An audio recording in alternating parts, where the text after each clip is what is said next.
Buenas, en el día de hoy, mi grupo conformado por Orma Guillermo Bustos y mi persona Luis Mateo Erazo, vamos a hacer la aplicación del tema capa de aplicación.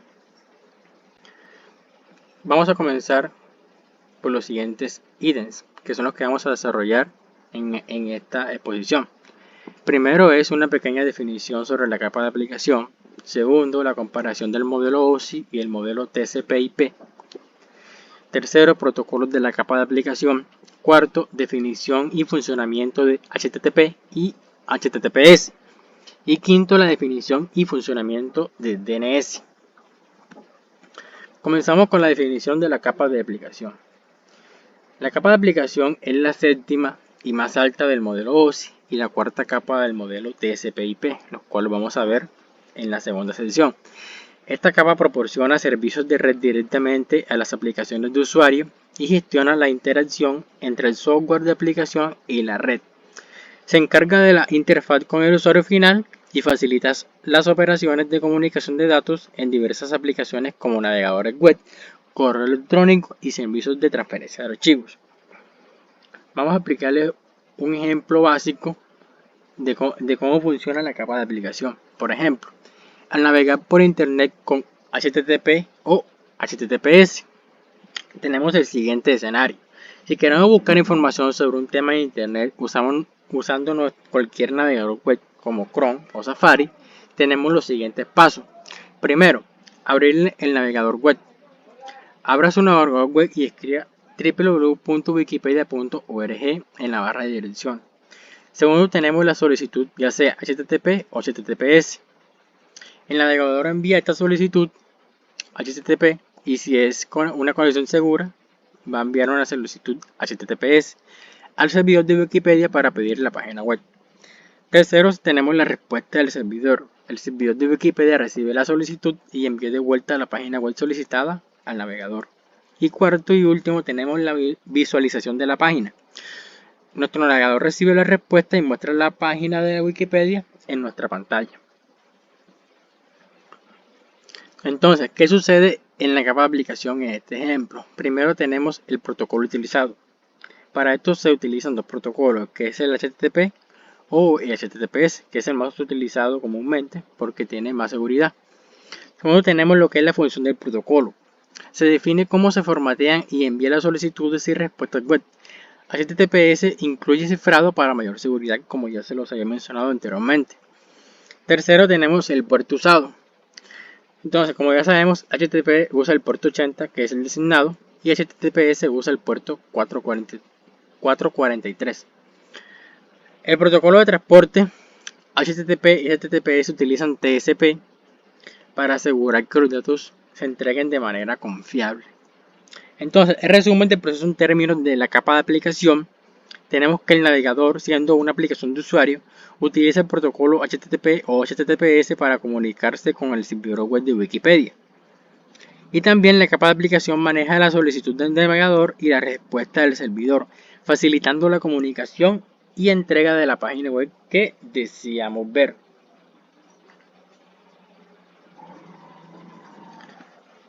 Segundo, vamos a explicar la comparación del modelo OSI y el modelo TCP/IP. Comenzando por el modelo OSI, que significa interacción de sistemas abiertos. El modelo OSI es una guía teórica para entender y diseñar una red de comunicaciones. Está dividido en 7 capas, cada una con funciones específicas.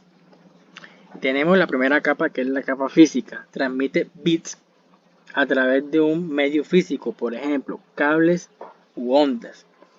La segunda capa es la capa de enlace de datos. Se establece y gestiona conexiones a nivel de enlace, por ejemplo, switches. Tercero, la capa de red determina la mejor ruta para enviar datos, por ejemplo, enrutadores.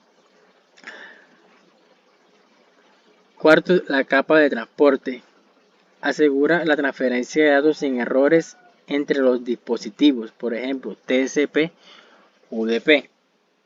La capa de sesión gestiona y controla las sesiones entre aplicaciones, por ejemplo, inicio y cierre de sesiones. La capa de presentación traduce, cifra y comprime datos, por ejemplo, el cifrado SSL o TLS. ¿Qué son estos cifrados? Son protocolos de cifrado diseñados para asegurar la comunicación en una red, principalmente en Internet. TLS es la evolución de SSL y proporciona mayor seguridad y mejoras de rendimiento. Por ejemplo, el servidor envía su certificado digital al navegador. El navegador verifica el certificado y, si es válido, genera una clave de sesión cifrada con la clave pública del servidor. Entonces, por último tenemos la capa de aplicación, que es la séptima capa, que ya la explicamos anteriormente. Proporciona servicios de red directamente a las aplicaciones de usuario, por ejemplo, HTTP, FTP. Por ejemplo, cuando envías un correo electrónico, los datos pasan por cada una de estas 7 capas, desde la capa de aplicación hasta la capa física, y luego se transmiten a través de la red.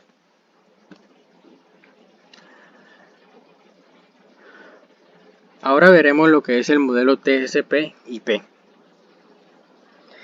Es un conjunto de protocolos de comunicación utilizados para interconectar dispositivos en una red, especialmente en Internet. Este modelo establece cómo los datos deben ser empaquetados, transmitidos y recibidos para asegurar una comunicación efectiva y eficiente entre computadoras y otros dispositivos de red. ¿Cómo se estructura el modelo TCP/IP? En principio tenemos lo que es la capa de acceso a la red o capa de enlace. Su función define cómo se transmiten los datos físicamente a través de la red local LAN y gestiona el acceso al medio de transmisión. Los protocolos comunes son Ethernet y Wi-Fi. Segundo, tenemos lo que es la capa de Internet. Su función es encaminar los datos a través de redes interconectadas, seleccionando el mejor camino para llegar al destino. Protocolo principal IP, que es el protocolo de Internet. También tenemos lo que es la capa de transporte. Su función es asegurar la transparencia de los datos fiables entre el emisor y el receptor. Los protocolos comunes son TCP, que es el control de transmisión. Por ejemplo, TCP se utiliza para enviar correos electrónicos, SMTP, y asegurar que todos los datos lleguen completados y en orden. UDP se usa para transmitir videos en tiempo real, como en llamadas de video, donde la velocidad es más crítica que la fiabilidad. Y por último tenemos lo que es la capa de aplicación. Su función es proporcionar servicios de red directamente a las aplicaciones de usuario. Los protocolos comunes que utiliza son HTTP, HTTPS, FTP, SMTP, DNS, entre otros. Por ejemplo, cuando accedes a una página web usando un navegador, estás utilizando el protocolo HTTP o HTTPS en la capa de aplicación, como ya lo mencionamos anteriormente en la aplicación de la capa de aplicación, que utiliza estos dos protocolos, que son los más utilizados. Un ejemplo práctico del funcionamiento del modelo TCP/IP. Por ejemplo, al enviar un correo electrónico, tenemos la capa de aplicación. Esta usa una aplicación de correo electrónico, por ejemplo, Outlook, que utiliza el protocolo SMTP para enviar el correo. Segundo, tenemos lo que es la capa de transporte. El protocolo TCP divide el mensaje en segmentos, asegura que cada segmento llegue completo y en orden al destinatario. Tercero, tenemos lo que es la capa de Internet. El protocolo IP encamina los segmentos de datos a través de varias redes para llegar al servidor de correo del destinatario. Por último, tenemos lo que es la capa de acceso a la red. Los datos se transmiten físicamente desde tu computadora a través de Ethernet o Wi-Fi a tu router y luego a la red del proveedor de servicios de Internet, ISP. Ahora, ya habiendo explicado cada uno de estos modelos, vamos a hacer una pequeña comparación de estos. En principio tenemos lo que es la complejidad versus el pragmatismo. El modelo OSI es más complejo y teórico. Se divide en 7 capas distintas, como ya lo hemos visto, con funciones específicas cada una. En cambio, el modelo TCP/IP es más pragmático y directo, con 4 capas que se centran en la implementación práctica de la comunicación en red. Una analogía con la vida real sería que en el modelo OSI Imaginamos que estamos aprendiendo a cocinar una receta con 7 pasos distintos, cada uno con sus propias instrucciones detalladas sobre qué ingredientes usar y cómo mezclarlo. En cambio, el modelo TCP/IP sería como seguir una receta simplificada con solo 4 pasos esenciales, donde uno se salta los detalles específicos y se concentra en los pasos clave para preparar la comida. Otra comparación sería flexibilidad versus estandarización. En el modelo OSI se ofrece una estructura más flexible, lo que permite una mejor separación de las funciones de red. En cambio, el TCP/IP está altamente estandarizado y se adapta fácilmente a la realidad de Internet, lo que lo hace más utilizado en la práctica.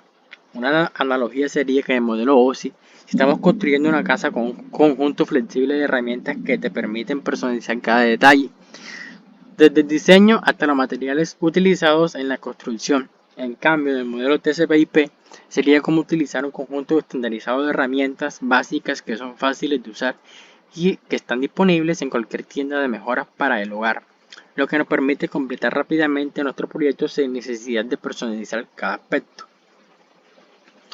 Por último, tenemos la última comparación, que sería detallado versus simplificado.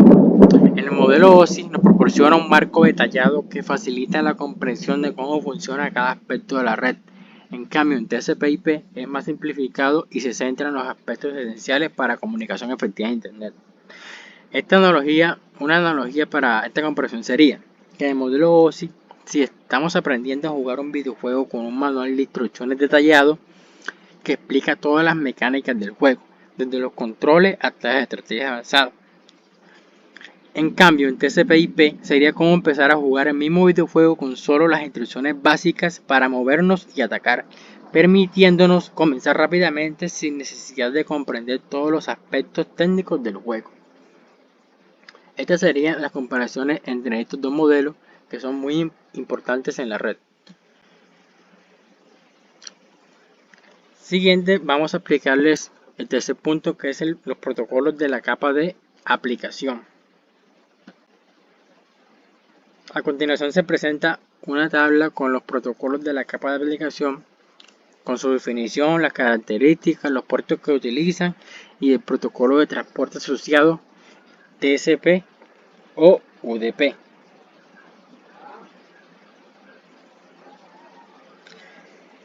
Para esto vamos a explicarles lo que es primero, en principio, que es TCP o que es UDP. TCP se centra en la entrega fiable y ordenamiento de los datos, mientras que UDP prioriza la velocidad y la eficiencia. La elección entre TCP y UDP depende de las necesidades específicas de la aplicación. Si la fiabilidad y la integridad de los datos son críticas, se prefiere TCP. En cambio, si la velocidad y la baja latencia son más importantes, se prefiere utilizar UDP. Aquí tenemos la tabla de los protocolos de capa de aplicación.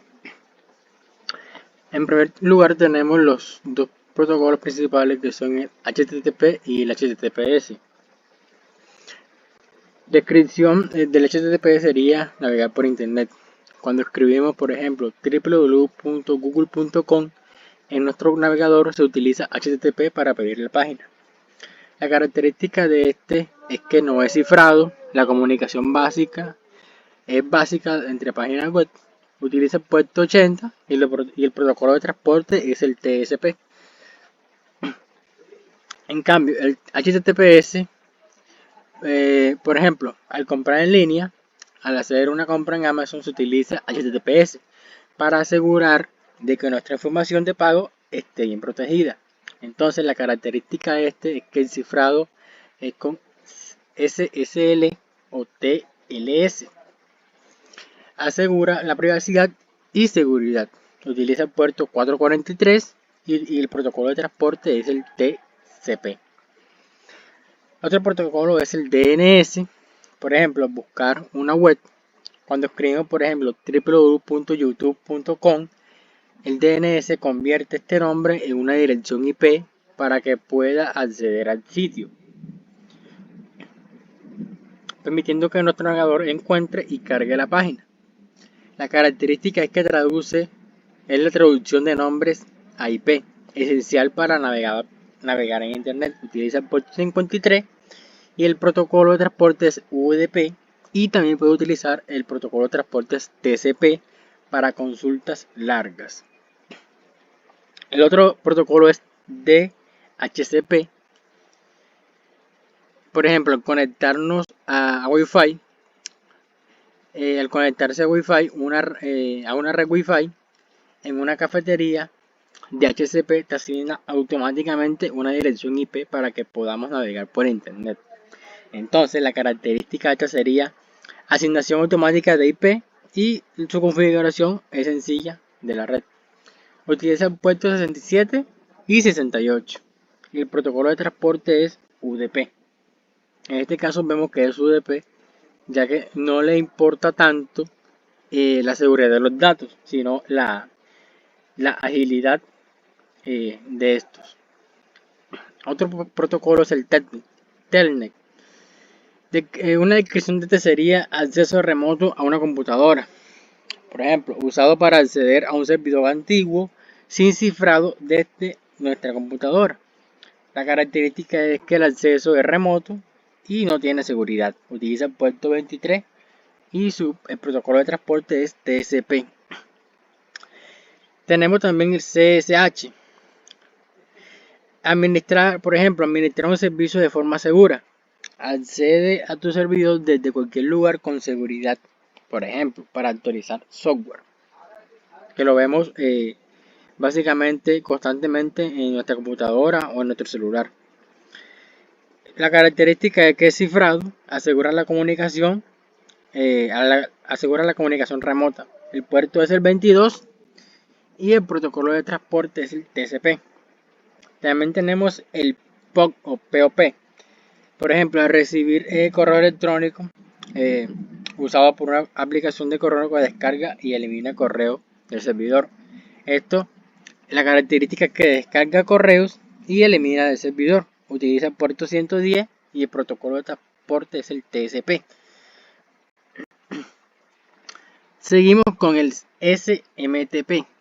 Por ejemplo, al enviar correo electrónico, cada vez que envías un correo de nuestra computadora desde Gmail, se usa SMTP para enviarlo al servidor del correo del destinatario.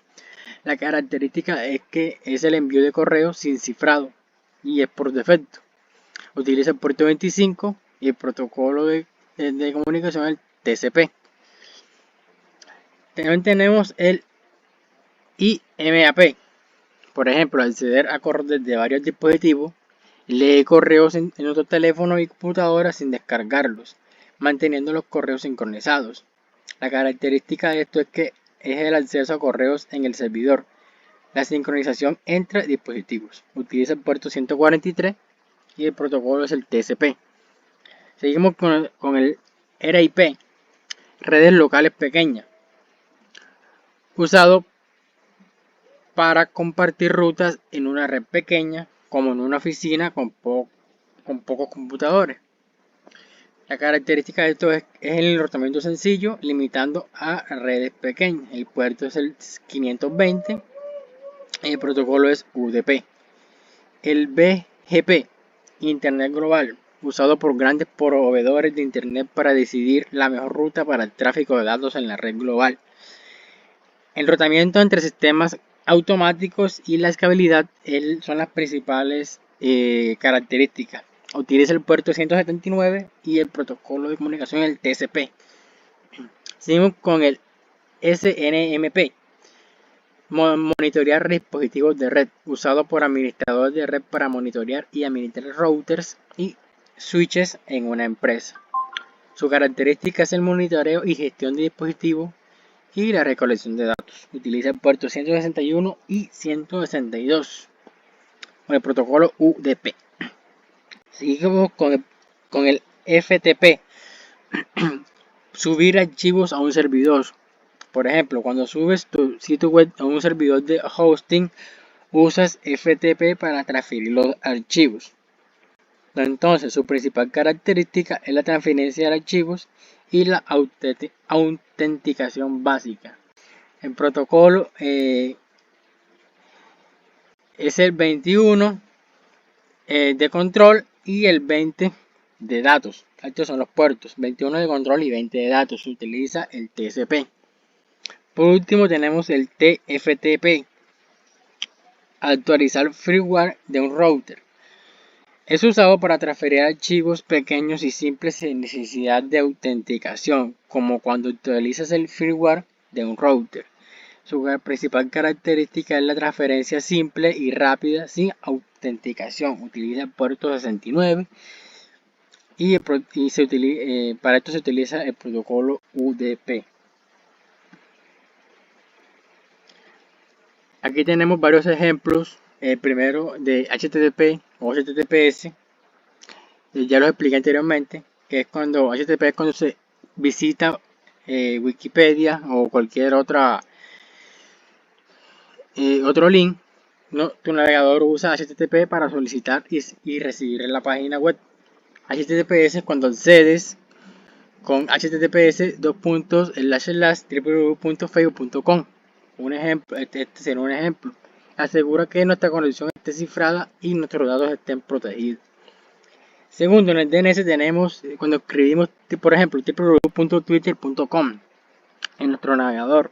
El DNS traduce este nombre a una dirección IP como por ejemplo 104.244.42.1, permitiendo que nuestro navegador encuentre y cargue la página. Tercero, tenemos el DHCP, por ejemplo, conectar nuestra laptop a la red Wi-Fi de una cafetería, automáticamente haciendo una dirección IP para que puedas acceder a internet sin configuraciones manuales. Cuarto, el Telnet y también el CSH. El Telnet es una red antigua que se puede usar para conectar un servidor y gestionar archivos pero sin seguridad, y el CSH para administrar de manera segura un servidor desde casa, que cifra nuestros datos para proteger la información sensible. Quinto, el SMTP, POC y el IMAP. El primero, cuando envía un correo desde Outlook, envía mensajes al servidor de correo del destinatario. POC es cuando configura nuestro correo para descargar todos los mensajes y leerlos sin conexión. Los descarga y elimina del servidor. Y por último, IMAP accede a nuestro correo desde tu móvil y tu computadora. Con IMAP, los mensajes permanecen en el servidor y se sincronizan entre dispositivos. El FTP y también el TFTP. El primero usa un cliente FTP para subir tu proyecto web a un servidor de hosting, y el último para actualizar el firmware de un router de manera rápida y sin configuraciones complicadas. Hola, mi nombre es Omar Bustos y voy a dar continuación a la presentación. Cuarto punto es la definición y funcionamiento de HTTP y HTTPS. Primero iniciamos definiendo lo que es el HTTP. Sus siglas en español significan protocolo de transferencia de hipertexto. Este es un protocolo de comunicación utilizado para la transferencia de información en la World Wide Web, o la famosa www que llamamos. Es un protocolo sin estado, lo que significa que cada solicitud entre el cliente y el servidor es independiente y no guarda información sobre solicitudes anteriores. Explicaremos lo que es su funcionamiento. Bueno, este inicia con la solicitud del cliente. El cliente, desde un navegador web, envía una solicitud HTTP al servidor para acceder a un recurso web específico. Puede ser una página web, una página HTML o una imagen. Y luego sigue lo que es la respuesta del servidor.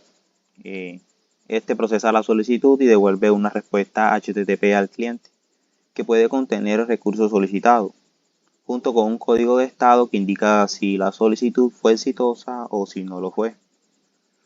Y por último está la finalización de la conexión. Una vez que se completa la transferencia de datos, la conexión entre el cliente y el servidor se cierra. Ahora definiremos lo que es el HTTPS, que sus siglas en español significan protocolo de transferencia de hipertexto seguro. Esta es la versión segura de HTTP porque utiliza una capa adicional de seguridad mediante el uso de SSL, Security Socket Layer. Este significa capa de socket seguro. Y o su sucesor, que es TLS, Transport Layer Security, que es capa de seguridad de transporte, para cifrar la comunicación entre el cliente y el servidor.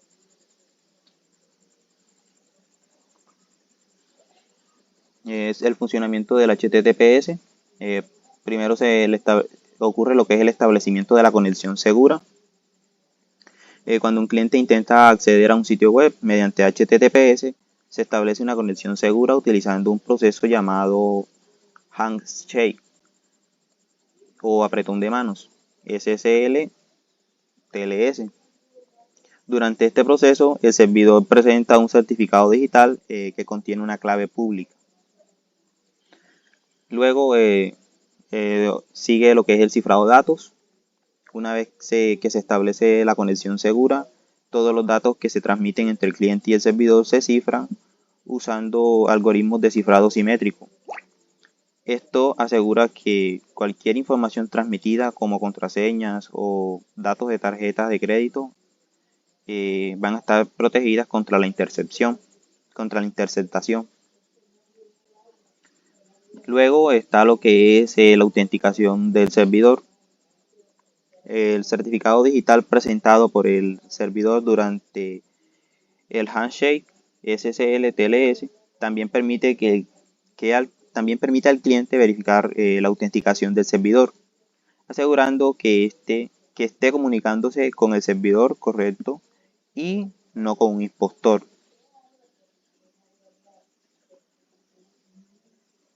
Ahora pasamos a lo que son las diferencias entre lo que es HTTP y HTTPS. Bueno, entre las diferencias tenemos una que es la principal, por decirlo así, o que engloba, digamos, las demás diferencias, que radica en lo que es el concepto de la seguridad. ¿Sí? Esa es su principal diferencia, la seguridad. Porque HTTP transmite datos de manera no cifrada, lo que significa que cualquier persona en la misma red puede interceptar y leer la información transmitida. Mientras que el HTTPS cifra los datos durante la transferencia, proporcionando una capa adicional de seguridad que protege la privacidad y la integración de la información transmitida. Como podemos ver ahí en la imagen, está el HTTP tiene un candadito abierto, o sea, significa que no tiene seguridad, y el HTTPS sí. Tenemos otras diferencias que están encerradas dentro de la otra misma, que es la de seguridad, y es que el HTTP no requiere de un certificado SSL o TLS. Y en cambio, el HTTPS sí requiere de este certificado, que es emitido por una autoridad certificadora, y este certificado autentica la identidad del sitio web y habilita el cifrado de los datos. También tenemos otra diferencia ahí, también englobada en lo que es la seguridad, y se trata del puerto que utiliza. El HTTP utiliza el puerto 80 de manera predeterminada y el HTTPS utiliza el puerto 443 de manera predeterminada. En conclusión, el HTTPS ofrece una capa adicional de seguridad y confianza en comparación con lo que es el HTTP. Ahora tenemos las versiones de HTTP, los documentos RFC y los estándares de la IETF. Entonces el primero es el HTTP 0.9. Esta fue la versión inicial de lo que es el HTTP, que era extremadamente simple y solo soportaba transferencias de texto plano. Y el RFS no tiene un documento RFS normal, ya que fue una versión no estandarizada, utilizada experimentalmente. Luego sigue el HTTP 1.0, el RFC, es el 1945.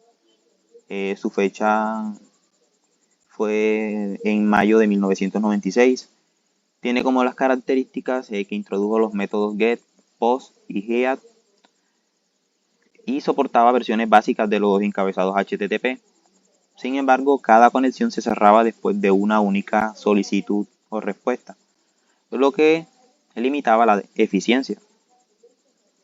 Y bueno, luego sigue lo que es el HTTP 1.1, su RFC es el 2068, que fue el original, el RFC 2616, que fue revisado y ampliamente adoptado, y finalmente actualizado en RFC 7230, 7231, 7232, 7233, 7234 y 7235. La fecha de lanzamiento del RFC 2068 fue en enero de 1997. El RFC 2616 fue en junio de 1999.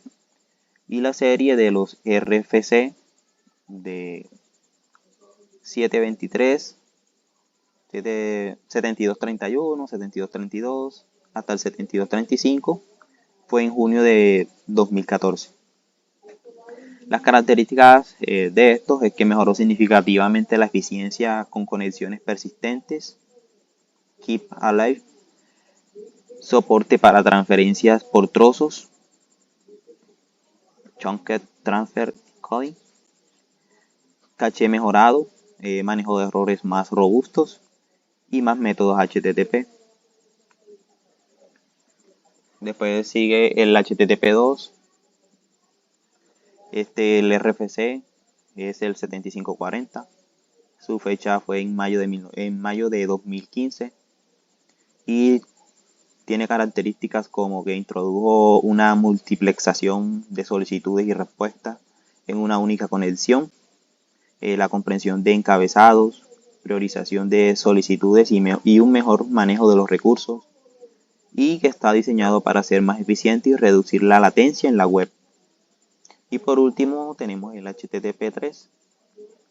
El RFC es el 9114. Fue lanzado en junio de 2022 y tiene como las características que utiliza el protocolo KIC UDP Internet Connection en lugar de TCP para mejorar el rendimiento y la seguridad. Proporciona un inicio de conexión más rápido, multiplexación sin bloqueo y mejor manejo de la pérdida de paquetes.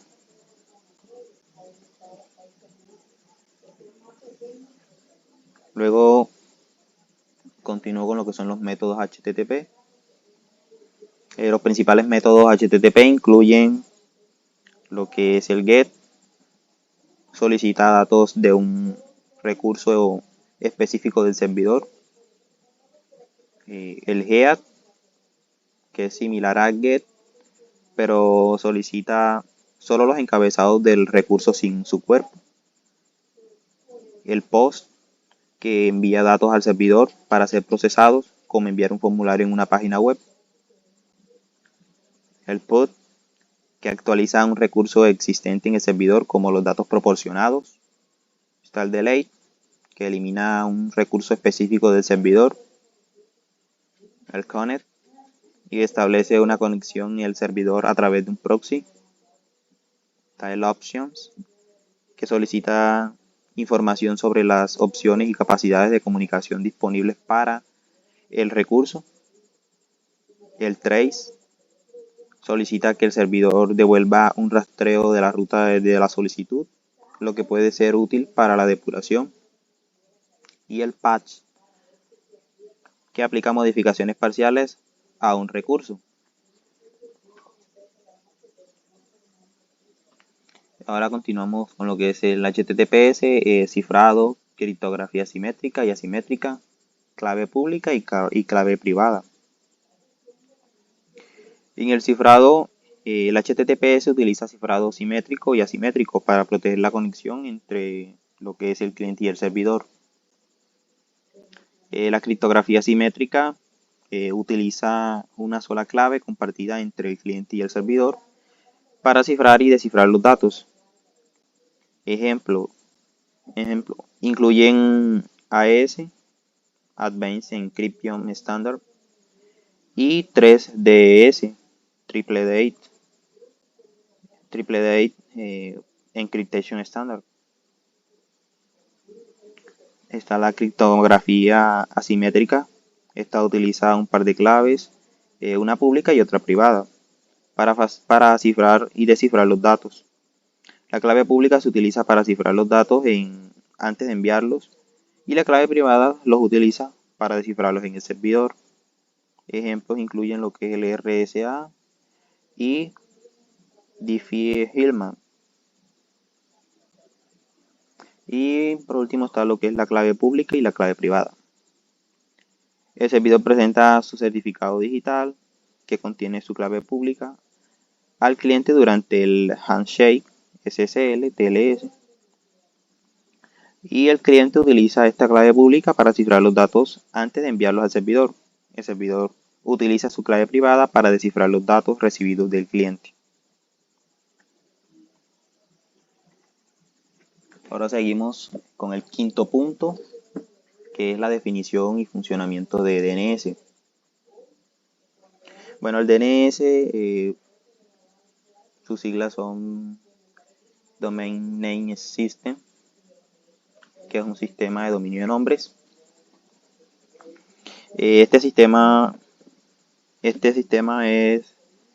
una distribución de nombres de dominio diseñado para traducir nombres de dominio, valga la redundancia, legibles por humanos, como www.google.com, en direcciones IP numéricas comprensibles por las computadoras, como la dirección IP 172.217.0.46.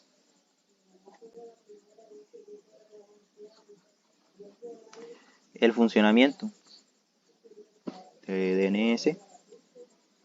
Bueno, primero está la solicitud de resolución. Cuando escribes una dirección web en tu navegador, tu computadora envía una solicitud de resolución de DNS a un servidor DNS.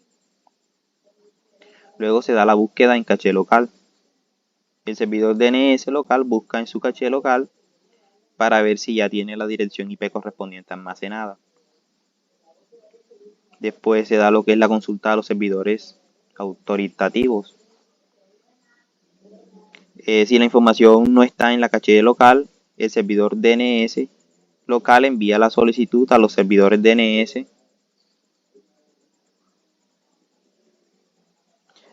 autoritativos para el dominio en cuestión. Y por último se da lo que es la respuesta y almacenamiento en caché. El servidor DNS autoritativo responde con la dirección IP asociada al nombre de dominio solicitado. El servidor DNS local guarda esta información en su caché para futuras consultas y devuelve la dirección IP al cliente.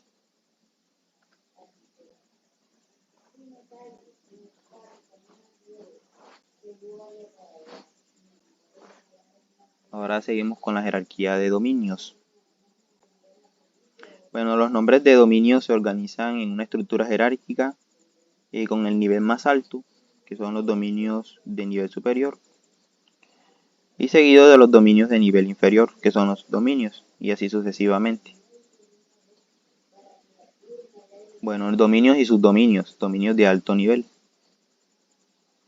Bueno, el dominio es la parte fundamental de la URL, como por decir en el ejemplo de www.google.com. Acá el dominio sería google.com. El subdominio, que es la parte opcional precediendo al dominio principal, como en el caso del ejemplo de www.google.com, aquí serían lo que es la www, este sería el subdominio. Y los dominios de alto nivel TLD, son los últimos componentes de un nombre de dominio, como el .com, el .org, el .net, que representan las categorías o propósitos específicos. En el caso que estamos trabajando del ejemplo de www.google.com sería el .com. Ahora vemos lo que es el centro de información de RedNIC.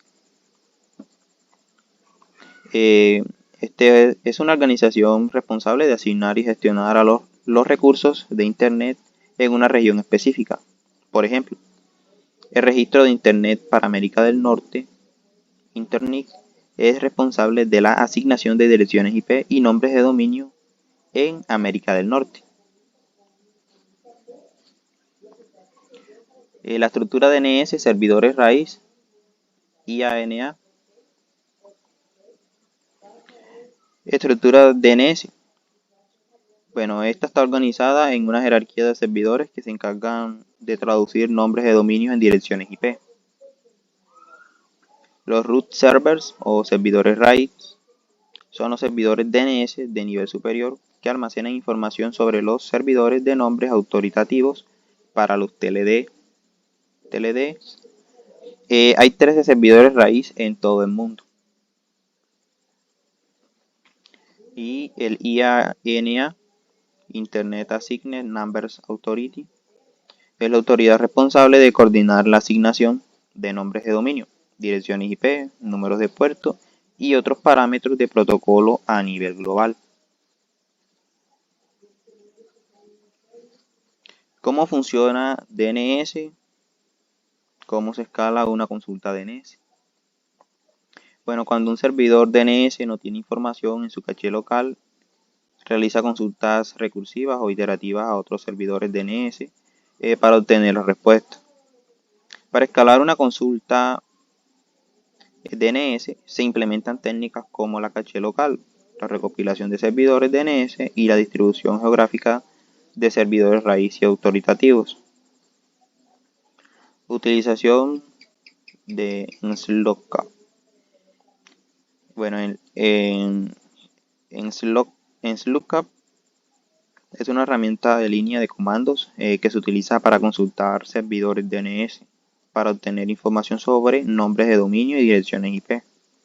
Permite realizar consultas directas a servidores DNS y verificar la resolución de los nombres. Registros DNS. Los registros DNS son entradas en una base de datos DNS que asocian nombres de dominio con direcciones IP u otros tipos de información. Algunos tipos comunes de registros DNS incluyen la address, que asocia un nombre de dominio con una dirección IP.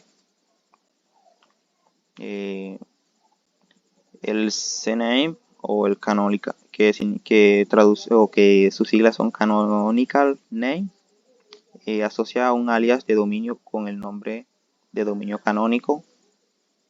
El MX o Mail Exchange, que especifica los servidores de correo responsables de reducir mensajes de correo electrónico para el dominio. Los NS o Name Server, que especifica los servidores de nombres autoritativos para el dominio. Y el TXT o texto se utiliza para almacenar texto binario asociado con el nombre de dominio, como información de autenticación o políticas de seguridad. Bueno, esa fue toda nuestra presentación. Agradecemos por su atención.